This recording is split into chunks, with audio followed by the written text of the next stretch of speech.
Hey friend, are you searching for a podcast that partners faith and entrepreneurship? A toolkit of tactical how-tos to start or grow your online business God's way? Hop over and check out The Stephanie Gass Show, a top 0.5% podcast for women who are ready to create impact and income without sacrificing family or their faith. Listen in to over 500 episodes on biblical business training, clarity on your niche, podcasting, monetizing, and so much more. That's StephanieGass, The Stephanie Gass Show. I pray it blesses you.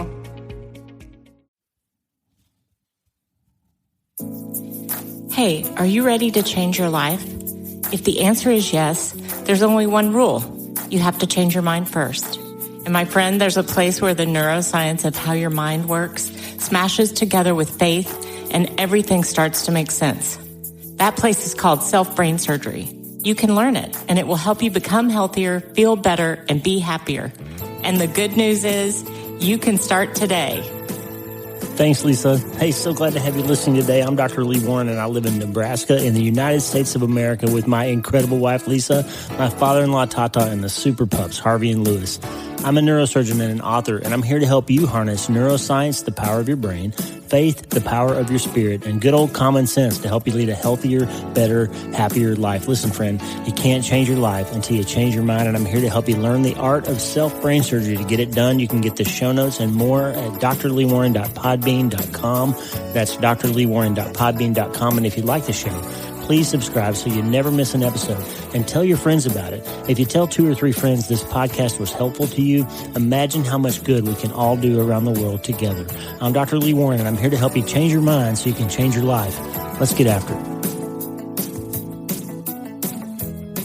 Good morning, my friend. I hope you're doing well. It's about 6 o'clock in the morning, and it is going to be a great day around here. I'm excited about all the things that the Lord is doing. The weather's amazing. It's beautiful outside. It's here on the river in North Platte, Nebraska, and it's lovely. I hope you're great wherever you are. We've had a lot going on lately.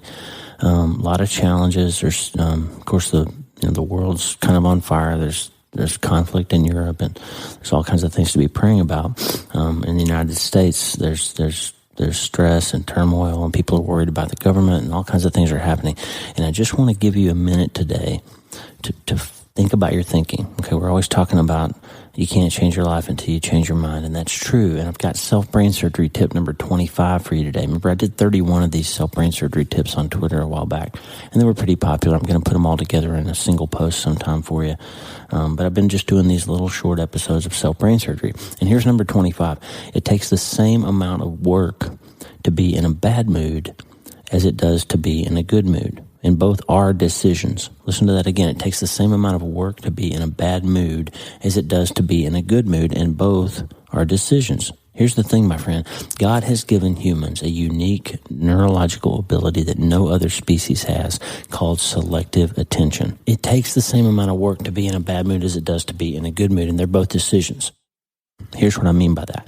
You have the ability, the God-given ability, to engage your frontal lobe and your brain to select what you will pay attention to. Now, I watch Harvey and Lewis a lot, my dogs. You hear me talk about them a lot.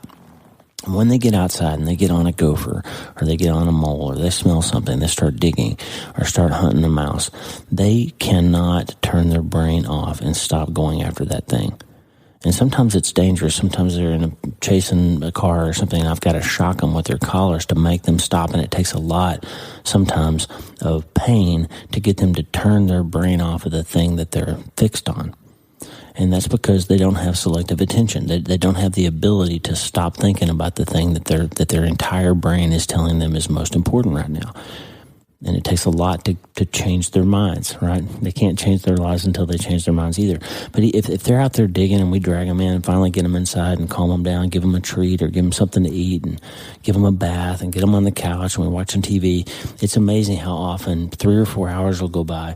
And as soon as they need to go outside to go to the bathroom again, they'll run right back to that same spot and start digging again.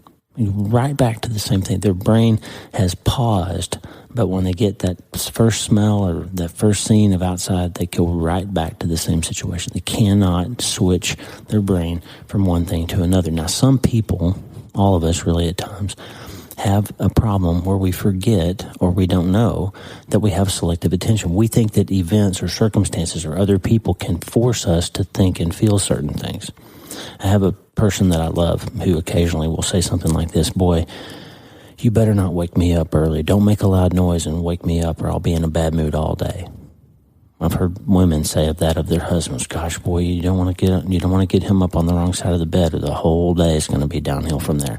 That is a selective attention problem. That's where you think that if something happens at a certain point in your day, that you are fated to have the rest of your day be messed up. You're going to be in a bad mood. You're going to be grumpy. You're going to be angry.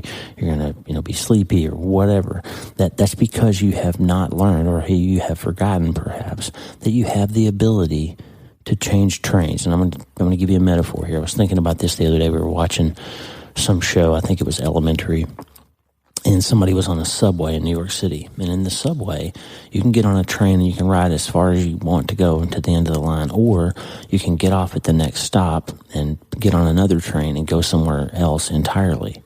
Right? You can just make a decision that I'm going to get off this train and get on to that train. But if you don't, if you get busy reading your paper or reading your iPad or listening to music or fall asleep, you can actually ride that train as far as it'll go until it's over and you wake up somewhere you didn't intend to go, right?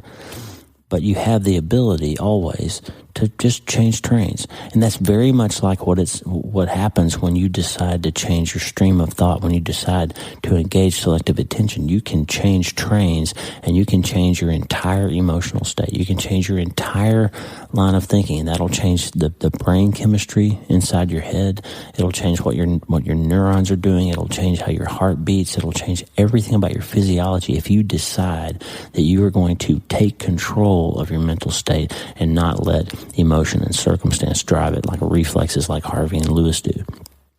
I was thinking about this the other day when I heard a certain song, an old song by James Taylor called Song for You Far Away. I'll play it for you. I'll play it for you now, actually. This is James Taylor's Song for You Far Away. A musical number for you now.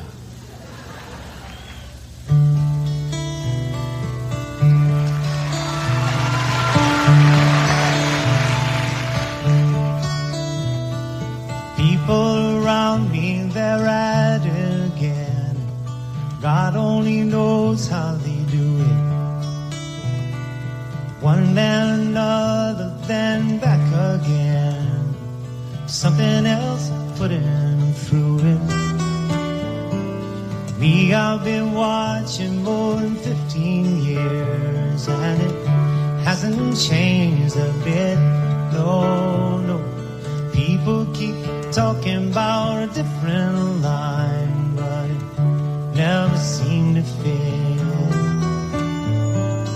This is a song for you, far away, far away.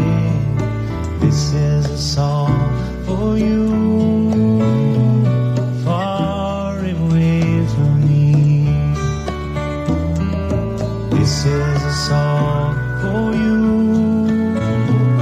far away, when you're far away. This is a song for you, far away from me. Sitting here all alone is bringing it on again. I'm gone again. Sitting here thinking of you is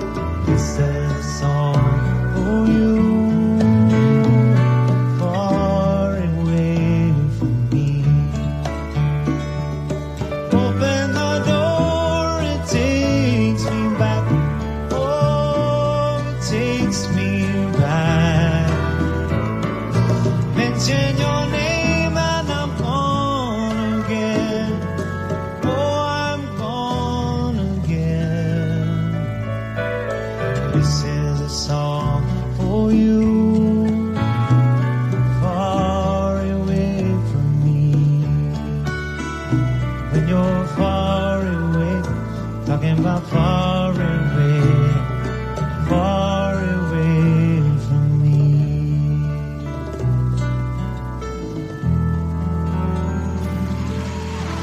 That's a song I learned how to play a long time ago, and it's kind of a sad song to me. He's singing to somebody who's far away, and every time I hear that now, I think about Mitch. And I can let that music, that kind of melancholy tune, take me down this rabbit hole. I wrote about that in my new book, this sort of rabbit hole staircase down into the abyss where I'm going down, and I start thinking all the thoughts about losing Mitch and what would he have been like now at 28 and what would his family be like. And it's so sad that he never got to have kids, and it's so terrible that I never get to hold my boy again, and all the things I wish I had said or done or hadn't done, and I can just go down in that hole, and James Taylor can just lead me down there, and before you know it, I'm off in a train of thought, and it's been an hour, and I'm just sitting there thinking sad thoughts. Or I can do something different. I can say, yeah, that song reminds me of Mitch, and boy, he was a good kid. And I remember that time we went to the beach, and I can change the direction of that thought process, and I can find some place to redeem it and bring it back into the light, and I can go on about my day and have a positive memory of my beautiful son instead of being down in the abyss. Right? I can engage selective attention. I'm going to give you a little bit of scripture. Philippians chapter 4 is kind of the textbook of the Bible on self-brain surgery. In context, Paul, the apostle, wrote this book in a Roman prison. He was in jail, and we're not talking about a white-collar prison in Connecticut where he had exercise time and got to read the paper and had a nice meal. This is a Roman prison. He's chained to the ground in bars, probably on a dirt floor, probably with murderers and rapists and all kinds of other terrible things happening around him. And yet he can write this in Philippians chapter 4. He can say, starting in verse 4, rejoice in the Lord always. I will say it again, rejoice. Let your gentleness be evident to all. The Lord is near. Do not be anxious about anything. He's in a Roman prison. He could be executed. He could be flogged any minute. He could be gang raped by the people in there. He's saying, rejoice. Don't be anxious. But in every situation, by prayer and petition with thanksgiving, present your request to God. That's the mechanism of self-brain surgery. You pray, you meditate, you lay it before God, you give it to somebody bigger than you. And the peace of God, Paul says, which transcends all understanding. You can't understand it, but he's going to do it. The peace of God will guard your hearts and your minds in Christ Jesus. Your heart and your mind, friend, need guarding. Because if you don't guard them, your brain will take them down a rabbit trail. Your brain will forget that you have selective attention, and you'll go down the hole like I do sometimes with Mitch. And he says, finally, and brothers and sisters, whatever is true, whatever is noble, whatever is right, whatever is pure, whatever is lovely, whatever is admirable, if anything is excellent or praiseworthy, think about such things. Here's the deal, friend. You're going to spend your time thinking about something, and that something that you think is going to put you on a train that takes you somewhere. And where you end up is dependent on either where the train's going or whether you decide to change trains or not. And it is completely your choice. Self-brain surgery tip number 25, it takes the same amount of work to be in a bad mood as it does to be in a good mood, and both are decisions. That's just the tip of the iceberg about this ability to select your attention. There's a famous attention test. Daniel Simons and Christopher Schaberts did it. It's on YouTube. I'll put a link in there. And it says, count how many times the players in white pass the basketball. And it shows this group of kids. There's some are in black shirts and some are in white shirts. And they're dribbling a basketball around, moving around in circles, and they're passing the ball to each other. And the test is you're supposed to pay attention to how many times the players in white jerseys pass the ball to each other. And it's just a minute or two, and you can count how many times they pass. I don't want to spoil it for you, but at the end, it says how many times did they pass the ball, and you answer it, and you're either correct or incorrect. And then it asks you a question, but did you notice something else? There was something else happening during that time. And if you're focused completely on the white players, you'll miss the thing that's also happening in the scene. And so check it out. I guess I will spoil it. You've probably already seen it, but halfway through the video, when you're watching these players pass the ball, a guy in a gorilla suit walks out, and he stands in the middle of the screen, jumping up and down, waving his arms, and then he walks off stage. And it's amazing. People have not seen that before or have not been exposed to that. A tremendous percentage of people never notice that gorilla walking by. They're so focused on the white. players passing the ball, the players in white jerseys passing the ball. I'm sorry about my voice this morning, by the way. A little frog in my throat, I can't quite clear. But so people focus in on the task and they miss. Hey friend, are you searching for a podcast that partners faith and entrepreneurship? A toolkit of tactical how-tos to start or grow your online business God's way? Hop over and check out The Stephanie Gass Show, a top 0.5% podcast for women who are ready to create impact and income without sacrificing family or their faith. Listen in to over 500 episodes on biblical business training, clarity on your niche, podcasting, monetizing, and so much more. That's STEFANIEGASS, The Stephanie Gass Show. I pray it blesses you. Something else that's out there that's right in front of them. And that's the problem. If you don't learn how to engage selective attention, if you don't learn how to zoom out or zoom in or pay attention to other things, you can miss some great things in your life. If you're grumpy all day because somebody woke you up early, then you'll miss somebody else who's trying to be sweet to you, or your wife's made you breakfast, but you're in too bad of a mood to enjoy it, right? You don't pay attention and you miss the gorilla right in front of you. You miss the opportunities to witness or help other people. You miss Jesus standing right in front of you saying, hey, trade those sorrows for something else. Self-brain surgery tip number 25, friend. It takes the same amount of work to be in a bad mood as it does to be in a good mood, and both are decisions. You can change trains. You don't have to ride it to the end of the line. You have the gift of selective attention, and you can do it. Check out Philippians 4. Check out the song I'm about to play for you is Trading My Sorrows. I thought the Daryl Evans old song, Trading My Sorrows, is a great example of this. You can choose to have these sorrows and just sit with them like I do sometimes when Mitch it overwhelms me. Or you can trade them for something else, the joy of the Lord. You can let the beauty come from ashes, as he promises he'll do for you. You just have to decide to change your mind. And to do that, my friend, you have to start today.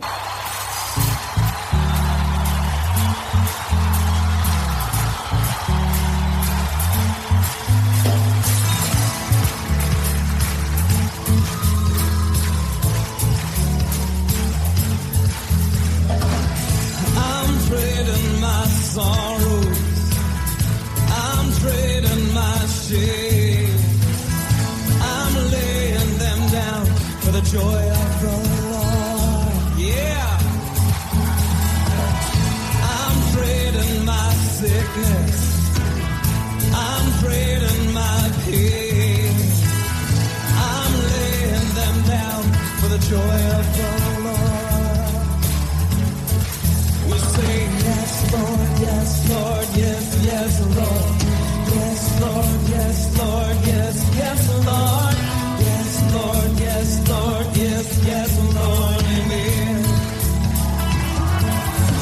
I'm pressed but not crushed, persecuted, not abandoned, struck down but not destroyed. I am blessed beyond the curse, for His promise will endure, that His joy is going to be my strength. Though the sorrow may last for the night, the joy comes with the morning.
Persecuted, not abandoned, struck down but not destroyed.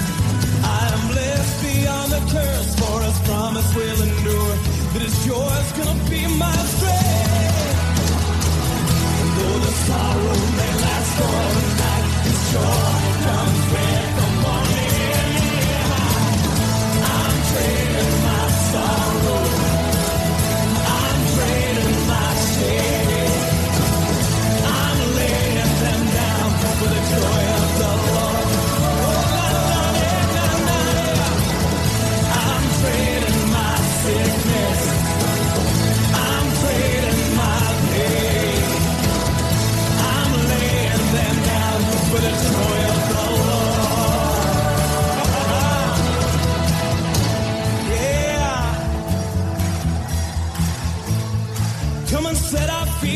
dancing with a new song in our heart, oh God, a song of praise and hope. Ooh, la la la la la la la la la la. Come on, la la la la la la la la la la la la la la la la la la la. Ooh, la la la la la la la la la la. La la la la la la la la. La la la la la la la la la la. Well, let the children of God dance.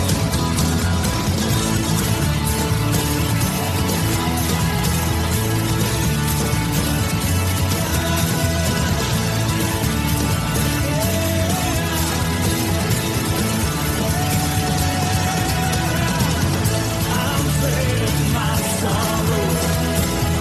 I'm trading my shame.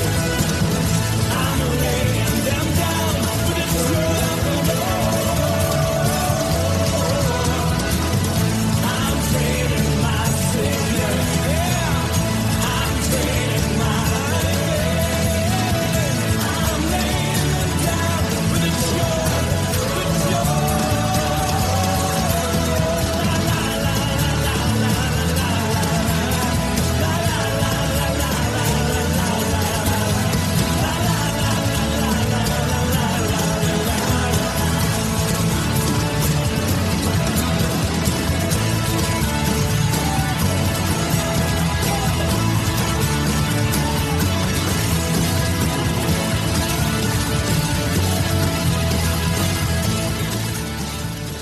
Hey, thanks for listening. The Dr. Lee Warren podcast is listener supported. Check out patron.podbean.com/Dr. Lee Warren. That's patron.podbean.com/Dr. Lee Warren. Patrons and partners get free books, transcripts, special patron-only episodes, and more. And partners like you allow us to stay ad-free and keep growing. Please subscribe to the show so you automatically get every episode. And if you like the show, you'll love my weekly letter. Check out my writing at drleewarren.substack.com, drleewarren.substack.com. Get the free newsletter every week for my best prescriptions for becoming healthier, feeling better, and being happier through the power of faith and neuroscience smashing together via self-brain surgery. drleewarren.substack.com. And if you need prayer, go to the prayer wall at wleewarrenmd.com/prayer. The theme music for the show is Make Us One by Tommy Walker, graciously provided for free by the great folks over at TommyWalkerMinistries.org. Check it out and consider supporting them. TommyWalkerMinistries.org. Remember, you can't change your life until you change your mind. And the good news is you can start today. I'm Dr. Lee Warren. I'll talk to you soon. God bless you, friend. Have a great day.